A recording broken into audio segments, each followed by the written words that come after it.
Ya, halo Sobat Internet, kembali lagi di channel Farm Project.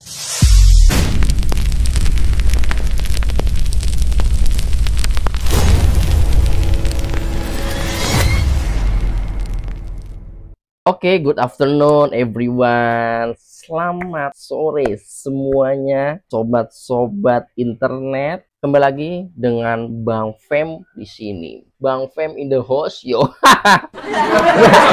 Bagaimana guys? Kalian semua kabarnya? Ya, gue harap sehat-sehat ya guys. Semoga kalian selalu diberikan kesehatan dan kesejahteraan. Amin ya robbal alamin. Tanpa banyak basa-basi. Oke, langsung aja ke videonya. Jadi gue membahas apa sih? Gue ini akan membahas tentang Mas Gibran ya, atau wapres kita ya, wapres kebanggaan kita. Sebentar lagi akan pindah kantornya di IKN, Ibu Kota Nusantara. Oke, mantap ya. Mantap banget ya, karena ini untuk membungkam orang-orang yang selalu bilang IKN itu gedung kosong, gedung berhantu, terbengkalai, itu semua salah ya. Ada ratusan ASN beberapa sudah aktif di IKN. Itulah bukti tanda bahwasanya IKN ini adalah untuk Indonesia maju untuk kedepannya. Itu seperti itu guys. Oke, baik. Gimana sih jelasan dari videonya Mas Gibran atau Mas Wapres ini pindah ke IKN? Coba kita simak videonya dari Omong Parbelak. Kita simak videonya, check this out. Untuk berita terbaru, tahun 2026 Wakil Presiden kita akan berkantor di IKN. Mantap. Keren. Dan kalian tahu siapa yang paling sakit hati dengan berita ini? Anies Baswedan dan Ganjar Pranowo. Iya, nelongso. Karena apa? Karena mereka pernah bermimpi berkantor di IKN. Sampai bermimpi. Dan akhirnya mimpi mereka kandas. Iya, tenggelam. Pupus sudah harapan kami. Kenapa si Samsul itu? Samsul. Kenapa si asam sulfat itu? Asam sulfat. Kenapa si belimbing sayur itu? Belimbing sayur. Yang menikmati fasilitas istana. Oh Tuhan. Bukankah aku lebih berpengalaman daripada dia? Iya, kasihan deh. Oh Tuhan, bukankah aku lebih layak daripada dia? Kata Anies Baswedan. Oh Tuhan, tidakkah kau kasihan kepadaku? Kata Ganjar Pranowo. Lalu Caimin mengatakan begini, gua mah santai aja. Iya, emang paling realistis. Iya. Caimin. Dia jadi menteri. Jadi Menko. Yang lain nganggur.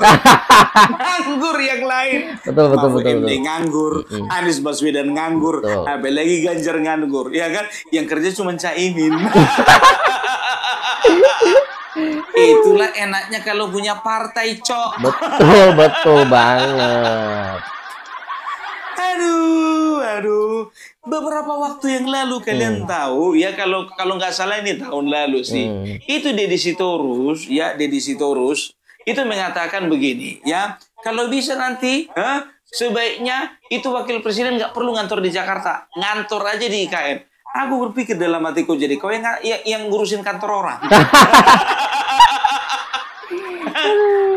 Ngurusi kerjamu, Deddy Sitorus. Ngapain kau ngurusi orang mau ngantor di mana? Kan begitu. Nah lucunya lagi, begitu sudah ada wacana bahwasannya Bapak Gibran akan ngantor di IKN tahun 2026. Nah pendukung-pendukung PDIP terlebih lagi ya, buzzer-buzzernya TV Sewot. Setelah itu 2046.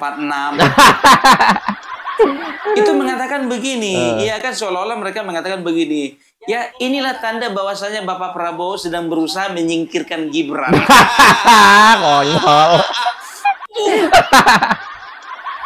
Kadang-kadang aku jujur aja aku bilang, ya kan, aku rada kasihan lihat orang ini, ya kan, sudah effortnya luar biasa gitu bikin konten, yang nonton 10.000. 2046 gitu juga, effortnya besar kali, yang nonton 20.000.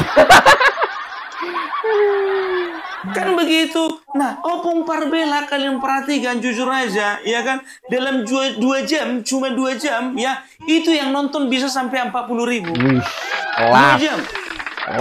Artinya apa? Artinya masyarakat sudah tahu Betul. mana berita real, fakta, dan juga mana berita hoax. Setuju. Itu dia. Sekarang masyarakat makin benci loh dengar berita hoax. Betul. Betul sekali ya. Apalagi TV sewot sama 2046. Pokoknya kejadiannya A dipoles-poles biar jadi B. Kejadiannya C ya kan dipoles-poles biar jadi D. Itu aja kerja mereka. Editing yang bagus, ya kan, hostnya juga terkenal, ya kan. Tapi yang nonton segitu-gitu aja. Padahal biar tahu kalian, followernya itu jauh ya. Ada yang 600.000, ada yang jutaan. Aku mikir ya kan, sekelas orang ini memang segitu followernya atau beli itu subscribernya. Kalau nggak beli hapus apa aja. Aduh, capek orang ini mengemas hoax itu, betul capek. Jadi kita udah tahu lah ya. Jadi sebetulnya gini, kalau Bapak Prabowo ya, kalau memang ini adalah kebijakan presiden yang mengharuskan Bapak wakil presiden kita berkantor, kita tidak tahu ya. Ini adalah kebijakan dari presiden atau ini adalah hasil diskusi ya antara Bapak Gibran ya bersama dengan Bapak Presiden ya untuk berkantor di IKN ya. Kemungkinan besarnya mungkin bisa jadi ini untuk membuat pemerintahan lebih efektif. Betul. Kenapa? Ya, sebagai ibu kota, ya pusat perekonomian, pusat bisnis, pusat pemerintahan, Jakarta masih harus ditempati oleh seorang presiden, ya. Supaya apa? Supaya segala sesuatu itu terkoordinasi dengan baik, kan begitu. Betul. Nah, sekarang ya kemungkinan besar Bapak Prabowo menempatkan Bapak Gibran di IKN yang pertama, ya. Beliau itu perlu ada di sana supaya apa? Supaya beliau sebagai ya monitoring atau supervise ya untuk daerah wilayah Indonesia bagian timur. Mantap. Gitu dia. Ya hanya sekedar mengawasi, memonitor ya bagaimana perkembangan di sana, bagaimana perekonomian di sana, bagaimana tingkat kemiskinan di sana, bagaimana lapangan kerja di sana, bagaimana pertanian di sana, bagaimana pariwisata di sana, bagaimana pendidikan di sana. Otomatis ya sudah pasti berkoordinasi dengan Bapak Prabowo. Nah itu dia poinnya, bukan ingin menyingkirkan. Iya. Ada pula biar tahu kalian 2046 mengatakan begini ya, kemungkinan besar ya bukan ya, ini si Bambang Wijayanto ya, mantan kalau nggak salah mantan juru bicara KPK yang sekarang nganggur juga, nge-YouTube juga. Dia katakan apa? Kemungkinan besar Gibran ya menyingkir ke IKN karena dia ingin menutupi bahwasannya dia itu tidak ada kerja. Kerdil kali ulasanmu itu kawan, kerdil. Percuma kau mantan juru bicara KPK. Serendah itu. Analisamu serendah itu. Memang dasar kaum pembenci. Kalau memang Bapak Gibran sebetulnya bisa saja ya seorang wakil presiden itu menikmati hari-hari sama seperti wakil presiden sebelumnya, ya kan? Kita sudah lihat kan bagaimana pola yang dilakukan oleh wakil presiden sebelumnya, ya. Entah itu Maruf Amin, entah itu Yusuf Kala, entah itu Budiono, entah itu Megawati zamannya Gus Dur. Ya, entah itu Hamzah, kita bisa lihat kan bagaimana sebetulnya wakil presiden itu ya hanya mengisi acara-acara seremonial saja. Iya. Ya, meresmikan ini, meresmikan itu. Nggak pernah ada wakil presiden itu, jarang ada wakil presiden itu turun ke lapangan memonitor bagaimana situasi terkini dari korban bencana. Nah, itu poinnya.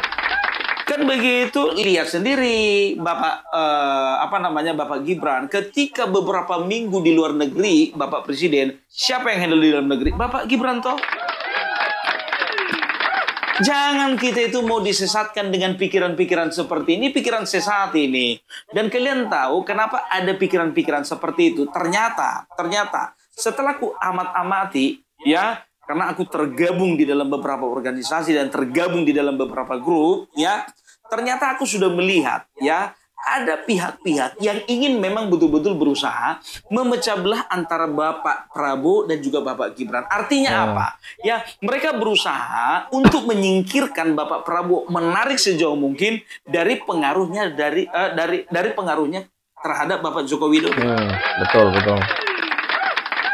Nah, jadi begini ya, kita tidak bisa menyangkal ya bahwasanya waktu Pilpres kemarin ya, ini di kubu Prabowo Gibran lah dulu. Ada 3 kelompok orang ya. Yang pertama pecinta Jokowi, yang kedua itu pecinta Prabowo, yang ketiga itu pecinta Jokowi dan Bapak Prabowo ya. Jadi kalau pencinta Bapak Joko Widodo sudah pasti beliau ya, mereka ini pencinta Bapak Gibran ya. Kalau pencinta Bapak Prabowo ya, itu belum tentu pencintanya Gibran ya. Karena memang mereka dipaksa situasi ya, karena Bapak Prabowo bergabung dengan Gibran ya, kita mau nggak mau dukung Gibran kan begitu. Tapi jumlahnya nggak banyak, sedikit gitu loh. Dan pada umumnya pencinta Bapak Joko Widodo dan pencinta Bapak Prabowo ya, itu jumlahnya lebih besar dibandingkan dengan orang yang hanya cinta kepada Bapak Jokowi saja dan orang yang cinta kepada Bapak Prabowo saja. Jadi bisa dikatakan orang-orang yang sayang, cinta dengan Bapak Jokowi plus Bapak Prabowo ya, itu jumlahnya lebih besar. Mantap.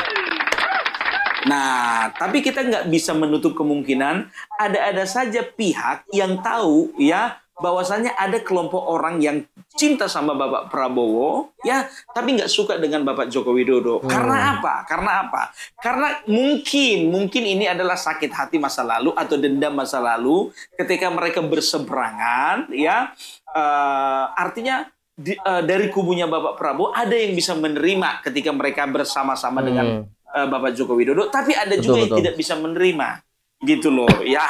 Pokoknya yang penting aku Bapak Prabowo lah, nggak kupandang Gibran, nggak kupandang Joko Widodo, yang kupandang hanya Bapak Prabowo. Ada orang seperti itu kan begitu. Dan kita nggak bisa paksakan bahwasanya pencinta Prabowo itu harus pencinta Jokowi juga, enggak. Tapi biasanya ini trennya, pencinta Bapak Joko Widodo itu bisa sangat dengan mudah mencintai juga Bapak Prabowo. Iya, magnetnya tuh udah saling mengikat. Nah, kelompok kecil inilah sekarang yang sedang dimanfaatkan oleh kelompok tertentu ya untuk memecah belah keharmonisan antara Bapak Prabowo dengan Bapak Joko Widodo. Lewat apa? Lewat permasalahan Fufu Fafa, lewat permasalahan pemakzulan Gibran, lewat apa? Ini lagi isu terbaru mengenai penempatan Bapak Gibran ke IKN. Kan begitu. Nah, sekarang begini.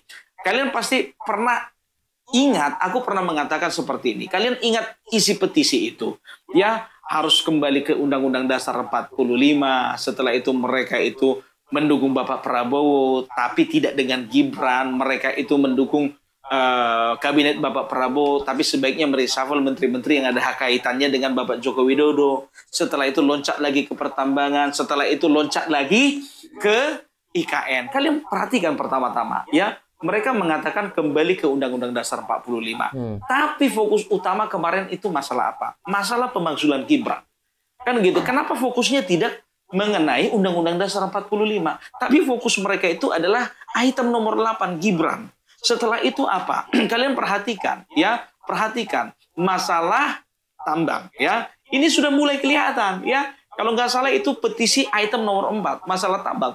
Mereka akan loncat ke situ lagi gitu loh. Ini sudah dipetakan sama mereka dan ini harus hati-hati ya. Pemerintah kubu Bapak Prabowo Gibran ini harus hati-hati karena ini adalah step-step di mana mereka akan hajar pemerintahan. Mereka akan hajar dengan isu-isu ini, gitu loh. Sekarang kita sudah lihat bagaimana di media sosial di framing bahwasanya Bapak Joko Widodo itu punya perusahaan pengelolaan nikel, kan begitu. Nah, jadi kalau berbicara tentang IKN, ini mulainya dari sini, ya.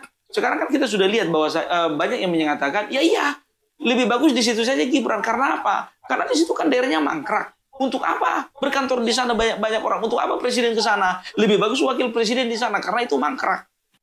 Ya, nah oleh karena itulah ya ini agak apa sedikit ya.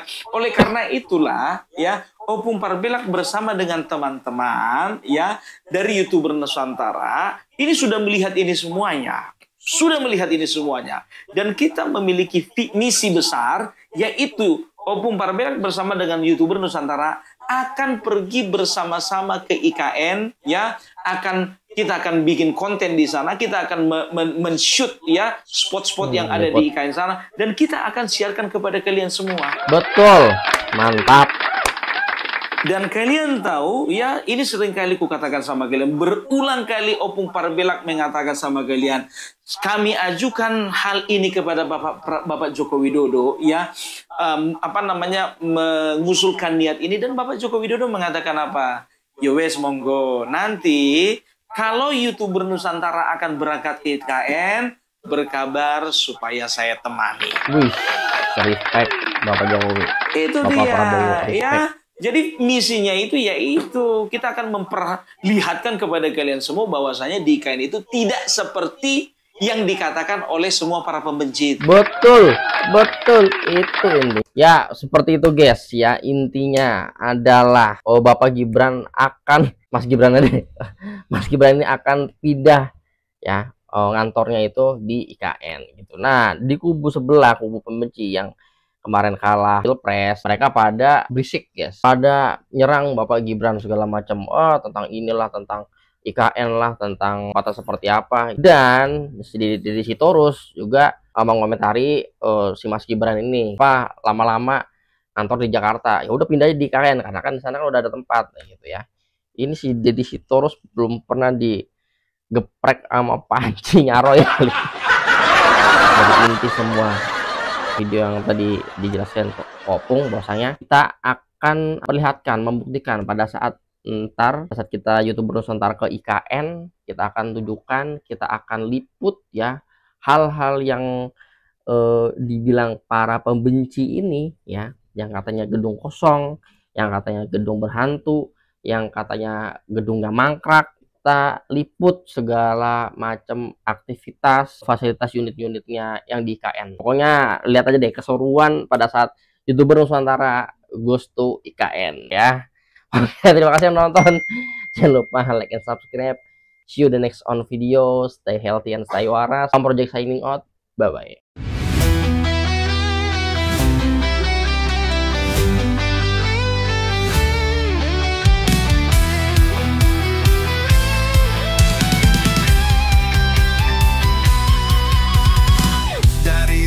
Sampai ke timur, suara jujur kini bergema. Bukan cuma cari viewer, tapi kebenaran yang utama. Opung Parbelak kasih fakta, Agri Fanani pun semua nyata. Vicky Himpong jangan lupa, Blacker Majenang pencipta lagunya.